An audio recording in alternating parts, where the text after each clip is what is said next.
Welcome to S4 media. నేను మీ రమ్య. తెలుగు సినీ పరిశ్రమ దేశవ్యాప్తంగా విజయాలు సాధిస్తూ పాన్ ఇండియా స్థాయిలో తన సత్తా చాటుతుంది. అయితే మరోవైపు సినిమా నిర్మాణ వ్యయం పెరుగుతుండడంతో నిర్మాతలకు సవాల్గా మారుతుంది. ఈ నేపథ్యంలో Andhra Pradesh assembly deputy speaker Raghurama Krishna Raju చేసిన సూచనలు సినీ వర్గాల్లో చర్చకు దారితీశాయి.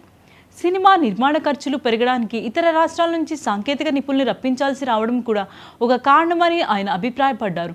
వారి ప్రయాణం, వసతి, పారితోషికాల రూపంలో అదనపు వ్యయం జరుగుతుందని పేర్కొంటూ దీనికి పరిష్కారంగా టెక్నీషియన్ల కోసం ప్రత్యేక ఫిల్మ్ హౌసింగ్ కాలనీలు ఏర్పాటు చేయాలని సూచించారు. ఇలా చేస్తే ప్రొడక్షన్ నిర్వహణ సులభం అవుతుందో పాటు కొన్ని ఖర్చులు కూడా తగ్గే అవకాశం ఉంటుందని వివరించారు. అయితే పరిశ్రమ అభివృద్ధి కేవలం హౌసింగ్ సౌకర్యాలతోనే సాధ్యం కాదని సినీ విశ్లేషకులు అభిప్రాయపడుతున్నారు.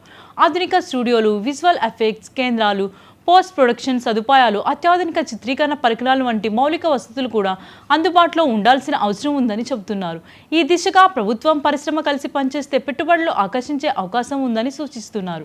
మరో కీలక అంశం స్థానిక సాంకేతిక నిపుణుల తయారీ.